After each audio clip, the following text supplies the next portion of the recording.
ஐயோ மாமா வராரு.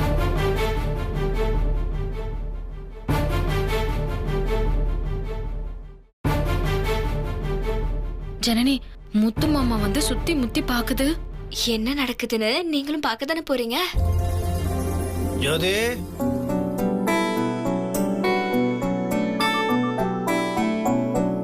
ஜோதி. ஐயா வரையா.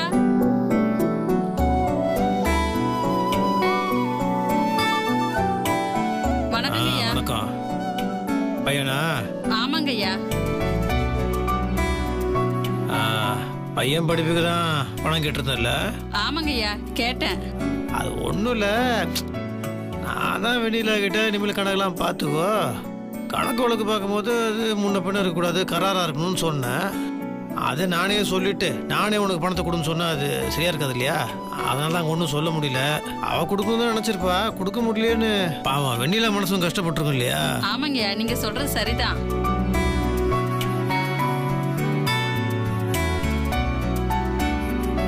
வேணாங்கய்யா. என்ன வேணாம்? வாங்கிக்கோ, புள்ள படிப்பு செலவு தானே கேட்ட, நல்ல விஷயம் தான், வாங்கிக்கோ. ஆனா ஒண்ணு, நான் வந்து இப்படி பணத்தை கொடுத்தேன்னு வெண்ணிலா கிட்ட மட்டும் சொல்லிடாத. அவர் பாவம் அவ மனசு போக்குன்னு போயிடும். ஐயோ, காசே வேண்டான்னு சொல்றேன், நீங்க வெண்ணிலாக்கு தெரியக்கூடாதுன்னு சொல்றீங்க. ஏன்? ஐயோ, காமிச்சு கொடுத்துரும் போல இருக்கே இந்த அக்கா. ஏமா, நீ தான் புள்ள படிப்புக்கு பணம் வேணும்னு கேட்டா, நானும் மனசு கேட்காம வந்து கொடுக்குறேன். வாங்கிக்க மாட்டேன்னு சொன்னேன்னு அர்த்தம். தவிர பிள்ளைங்களுக்கு படிப்பு தான் அழியாத சொத்து, அதை நாம தான் கொடுக்கணும், புரியுதா? டேய் செல்லக்குட்டி, நல்லா படிச்சு பெரிய வக்கீல் ஆகணும்டா நீ. நான் ஒரு ஆளு, நான் எப்படி டாக்டர் ஆகுறது, வக்கீல் ஆகுறது? சக்க டாக்டர் வேணுமா? இல்ல இல்ல, வெண்ணிலா அக்காவுக்கு தான் இந்த ஆசை. போச்சு போச்சு. வெண்ணிலா அக்காவா? என்னடா சொல்ற? இப்பதான் வெண்ணிலா அக்கா வந்து பணம் கொடுத்து என்ன டாக்டருக்கு படிக்க சொன்னாங்க. நீங்க என்னடானா என்ன வக்கீல் ஆக சொல்றீங்க? நான் எப்படி ரெண்டா ஆவறது? வெண்ணிலா வெண்ணிலா இருக்காளா? போங்க, இதுக்கு மேல நீங்க இங்க வெயிட் பண்ண முடியாது, போங்க. இல்லனா அண்ணன் இங்க வந்துருவாரு. ஐயோ, எங்க?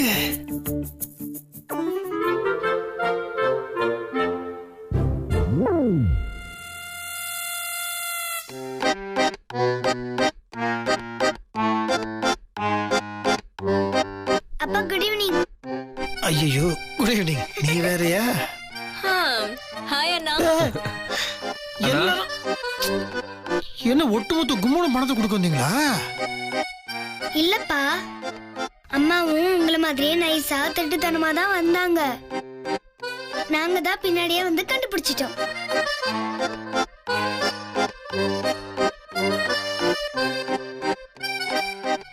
அது ஒன்றும் இல்லை வெண்ணிலா, இது குழந்தை படிப்பு விஷயம் வேற, அதனால தான் வந்தேன். இல்லை, நான் தான் உன்னை வந்து கணக்கில் கரார் இருக்க சொன்னேன், இல்லை நீ கொடுத்துருப்ப. சரி, நான் கொடுத்துறான்னு பார்த்தேன், நான் இங்கே வந்ததுக்கு அப்புறம் தெரியும் நீ வந்திருக்கேன்னு. நீ வந்திருக்க விஷயம் தெரிஞ்சதான் நான் கண்டிப்பாக வந்திருக்க மாட்டேன். கடைசியில் பார்த்தா நீயே கொடுத்துட்டேன். அது எப்படி முத்து மாமா நான் கொடுக்காம இருப்பேன்? அதானே. இந்தா, இதையும் உன் கையில கொடுத்துரு.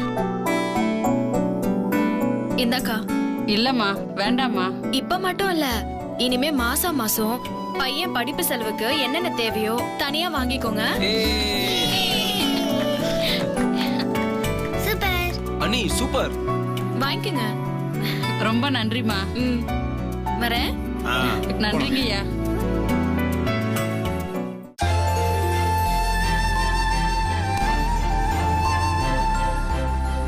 அண்ணி, கணக்கு வழக்குல கராரா இருக்கணும்னு சொல்லிட்டு புருஷன் பொண்டாட்டி 2 பேரும் என்ன வேலையெல்லாம் பாக்குறீங்க? உங்களுக்கு எதுக்கு அண்ணி நாங்க கணக்கு வழக்கெல்லாம் சொல்லி தரணும்? நீங்க தான் கணக்கே இல்லாம அள்ளி குடுக்கிற கையாச்சு. ஆமா ஆமா, அவங்க தான் கொடுத்து கொடுத்து செவந்த கரமாச்சு. கொடுத்து மட்டும் இல்ல கௌதம், சமைச்சு போட்டு சிவந்த கரங்கள். ஆனாலும் அண்ணன் 2 பேரும் ஜாடிக்கேத்த மூடின மேட் ஃபார் ஈச் அதர். அப்படின்னா அது ஒன்றும் இல்லை, கணக்கில் நீ புலி கரார இருப்புன்னு அவ இங்கிலீஷில் சொல்கிறான். ஓ அப்படியா? ஐயோ உங்களா. அப்பா நானும் உங்களோட பைக்ல வரேன்பா. ஓகே செல்லக்குட்டி. வாங்க.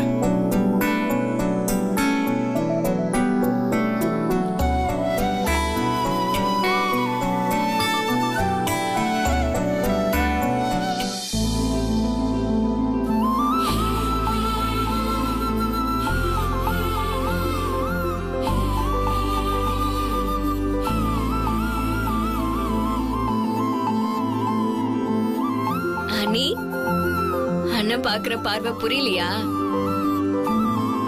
போய் வண்டியில உட்காருங்க.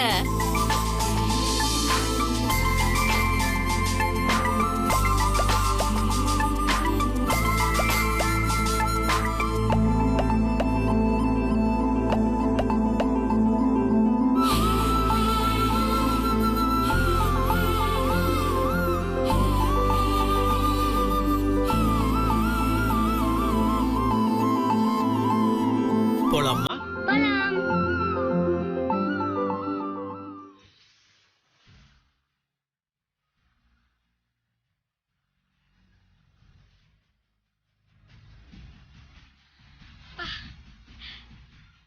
இப்படி அண்ணன் கூட போகணும்னு அண்ணி எவ்வளவு நாள் கனவு கண்டிருப்பாங்கல்ல. இந்நேரம் அண்ணி சும்மாவா போவாங்க? கனவுலயே போயிட்டு இருப்பாங்க.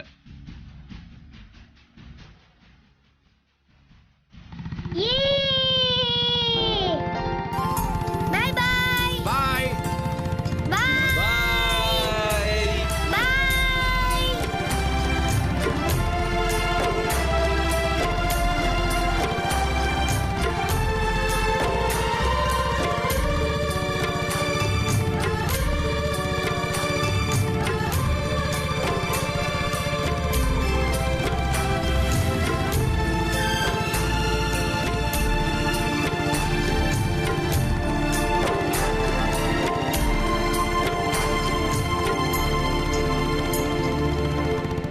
நிப்பாட்டுங்க. என்னது? நிப்பாட்டுங்க. ஏன்? வளையல் வாங்கணும். வளையலா? எதுக்குடா இப்ப வளையலு? அப்பா எனக்கு கை நிறைய வளையல் போகணும்னு ஆசையா இருக்குப்பா. வா முத்து மாமா, ருத்ரா தான் ஆசைப்படுறால, வா.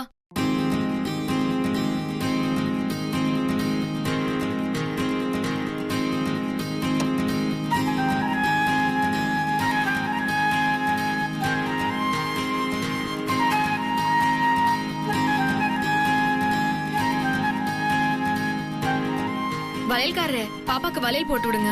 கொடுத்துருவோம். இது பாருமா. கேட்கணுமா? நீ எப்படி போட்டு நல்லா இருக்கா?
இந்த கை.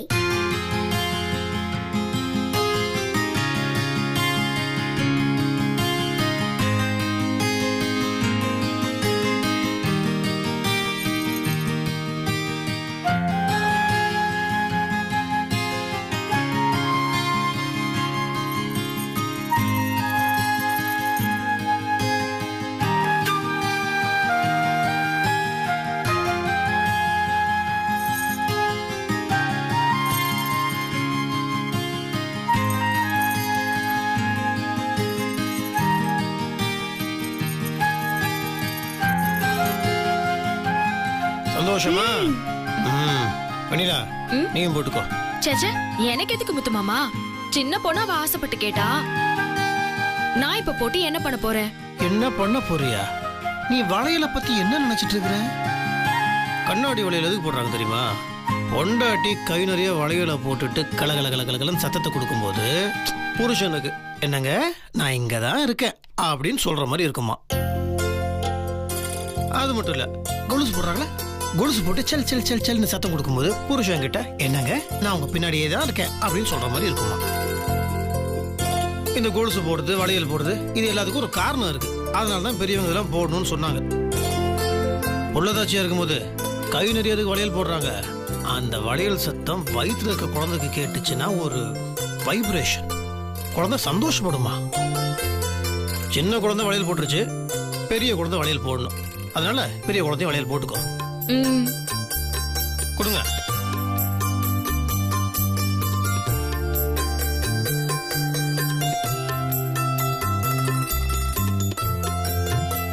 வாங்க. அம்மா கை கொடுங்க.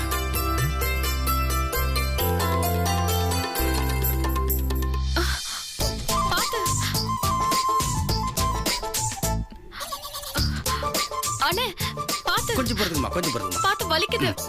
கொஞ்சம் பொறுமையா இருங்க. டைட்டா இருக்கு. என்னம்மா இது? உங்க சைஸ் வளையல் தான் இது, போக மாட்டேங்குதே. இதை விட பெரிய சைஸ்னா. அண்ணே அண்ணே நான் கொஞ்சம் முயற்சி பண்றேனே. இந்தாங்க.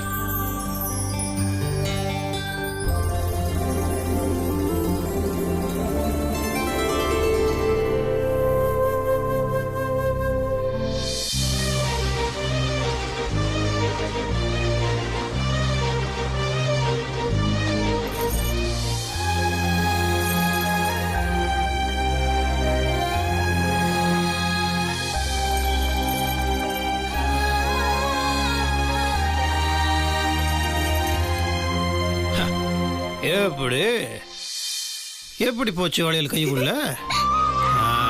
என்ன கொடுங்க கொடுங்க கொடுங்க கொடுங்க.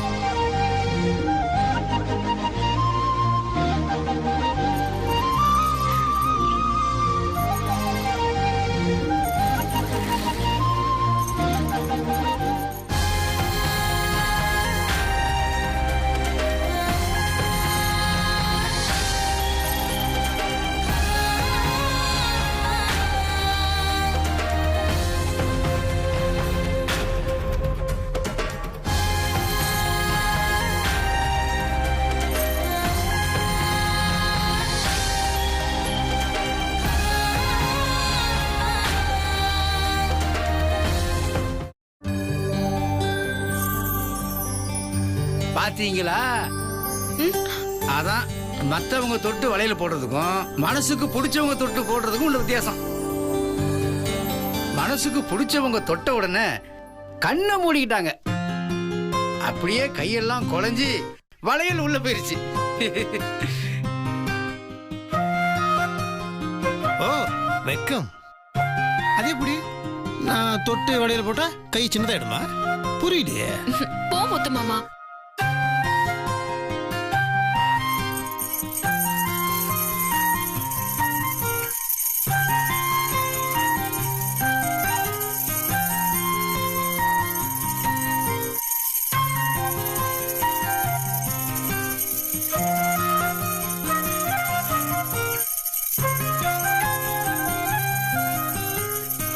சந்தேகமே வேணாம், ரெண்டு பேர் வளையலையும் நல்ல சத்தம் வருது. ரெண்டு பேரும் ஜெயிச்சிட்டீங்க. ஓகேவா?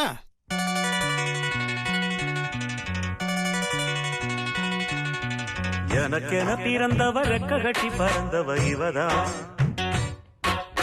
அழுக்கில குலுக்குல இவளுக்கு இணை சொல்ல எவதான், ஊரையெல்லாம் இவதானே கூவி அழைச்ச ஆசை மாம இவன் தான் பாட்டு படிச்சா எம்மாடியோ. உனக்கென பிறந்தவர் கட்டி பறந்தவ இவதான், என விட உனக்கு இங்கு மனசுக்கு பிடிச்சவ எவதான்.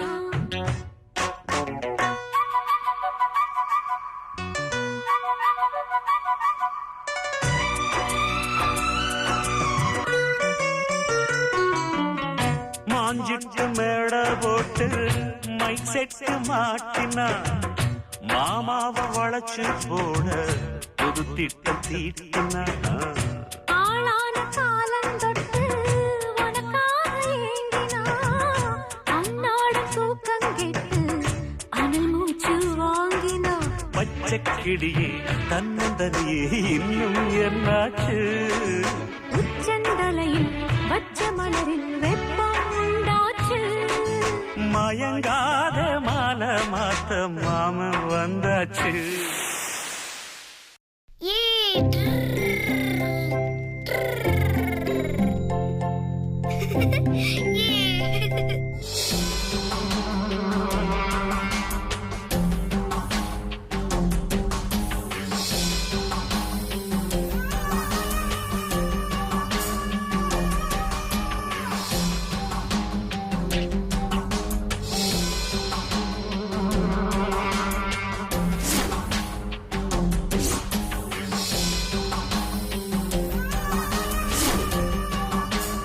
வெண்ணிலா, கொஞ்சம் என் ரூமுக்கு வா, உங்ககிட்ட பேசணும்.